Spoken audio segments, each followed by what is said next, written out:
जो व्यक्ति अपना भविष्य नहीं बता सकता वो तुम्हारा क्या बताएगा? तो दूसरे का तो बता देते हैं ना। अच्छा, अपना नहीं देख पाते हैं? अगर उसे इतना भविष्य हमारा या आपका या देश के भविष्य का उसे पता है तो वाई प्लस या कौन सी श्रेणी की सुरक्षा है, वाई श्रेणी की सुरक्षा, उसे किस चीज़ का खतरा? उसे तो पहले से पता होगा, पर्ची निकाल ले कौन मारने आ रहा।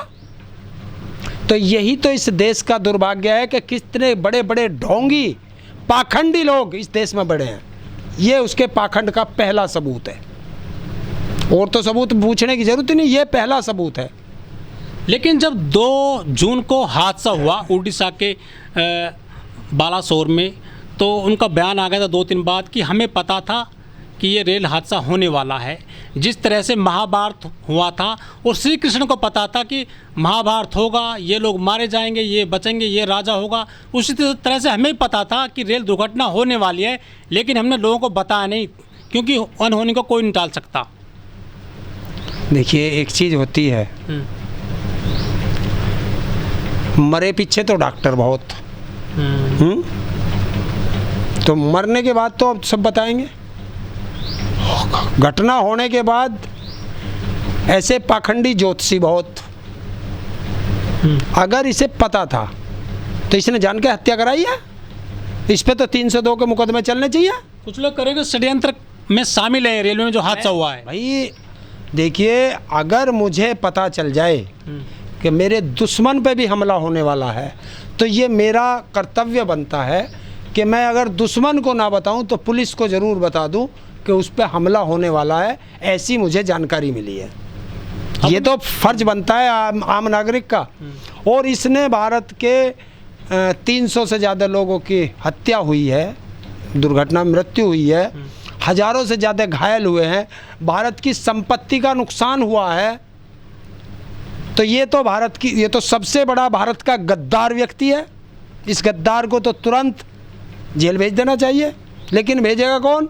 ये तो बीजेपी का प्रचारक है, बीजेपी का प्रचार करता फिर रहा है चुनाव के लिए। आपके बेटे या भाई बहन यदि कांवड़ लाते हैं तो योगी जी फूल बरसवाते हैं, पांव दबाते हैं। अफसर आपके बच्चों के वो जब कांवड़ लेकर के आते हैं, धर्म का काम करते हैं ना वो। इसीलिए तो तुम्हारा बेवकूफ़ बना रहे हैं कि वो मजे मारेंगे सत्ता के, हैं, और तुम जो है यहाँ लगे रहो बस कांवड़ लाने में, ढोने में।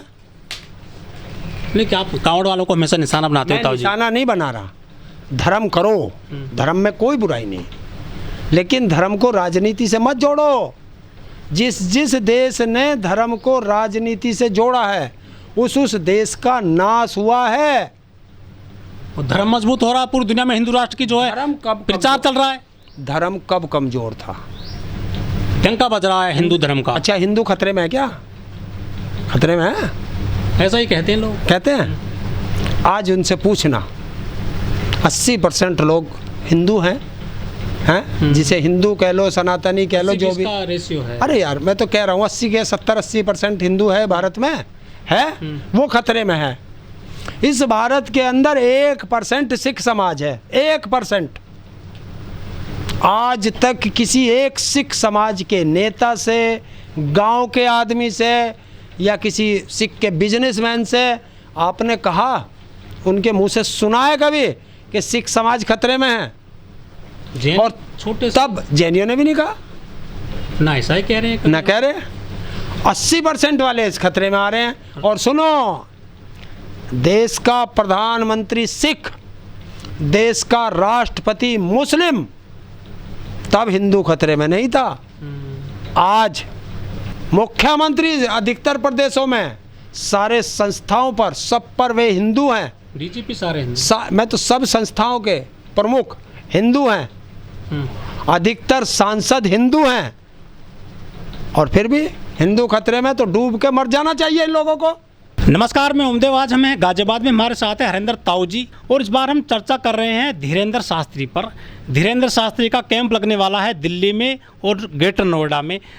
हरेंद्र जी, तूती बोल रही है धीरेंद्र शास्त्री की? देखिए, जिसका बाप दरोगा हो उसकी तो तूती बोलेगी। एक चीज़ बता दो, काय का बाबा है? किस चीज़ का बाबा है? जिसे चाहो तुम उसे बाबा बना दो, पर्ची निकालते हैं ये, है पर्ची निकालते हैं सामने वाले के बारे में, काहे की? भविष्य बताते हैं उसके। जिस आदमी को अपना भविष्य नहीं पता वो तुम्हारा क्या बताएगा? अपनी तुलना श्री कृष्ण से कर रहे हैं ये। देखिए, गधे को भी पावर है कि वो अपने आप को घोड़ा मानने लगे, लेकिन रहेगा तो गधा ही। हिंदू हृदय सम्राट हैं वो, तो सनातनी बाबा हैं, हैं? सनातनी बाबा हैं वो। ये अपने आप को हिंदू क्यों नहीं कहता, सनातनी क्यों कहता है?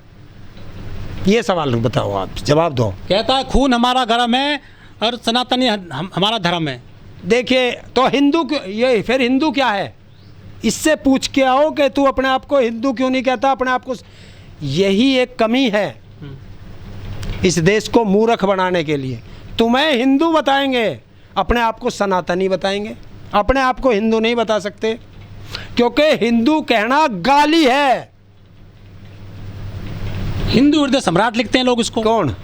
तुम कुछ भी लिख दो। मोदी जी के लिए लिखते हैं, योगी जी के लिए लिखते हैं। अपने आप को हिंदू क्यों नहीं कहता?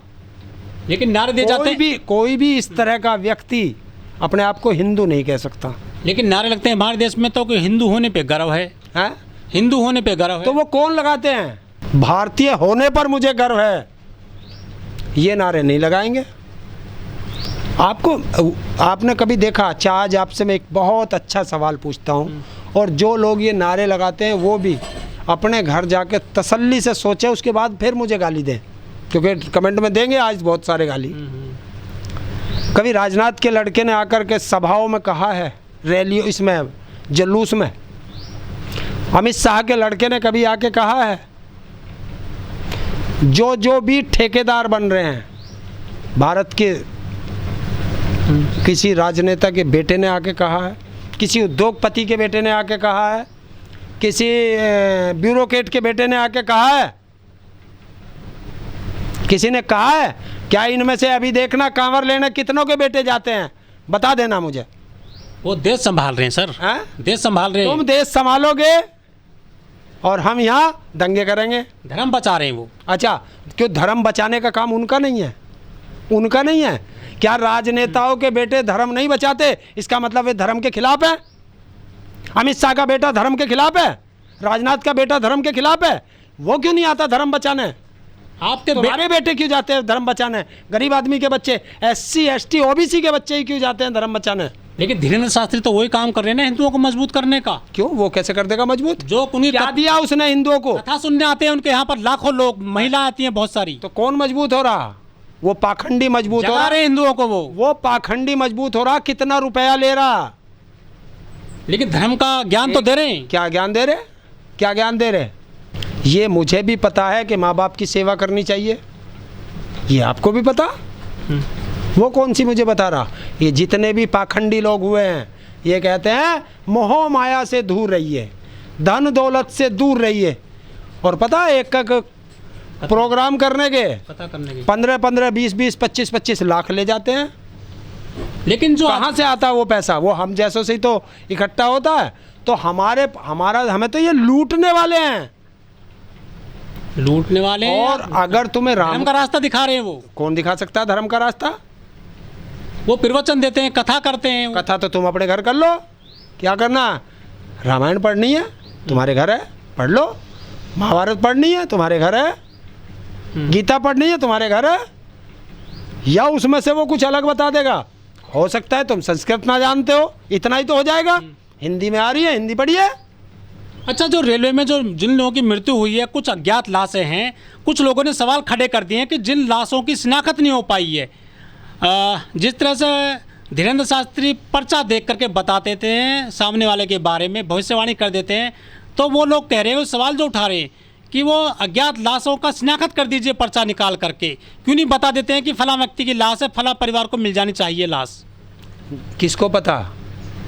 वो धीरेन्द्र बाबा ही काम कर सकते हैं ना। अगर वो कर दे तो तू उसे बाबा मान लियो, और अगर उसने ऐसा नहीं कहा तो जो देश की अंधी जनता उसके पीछे लग रही है, पाखंडी लोग इस पाखंडी के पीछे लग रहे हैं, तो इस पाखंडी का वही हाल कर देना जो आसाराम का, राम रहीम का हुआ।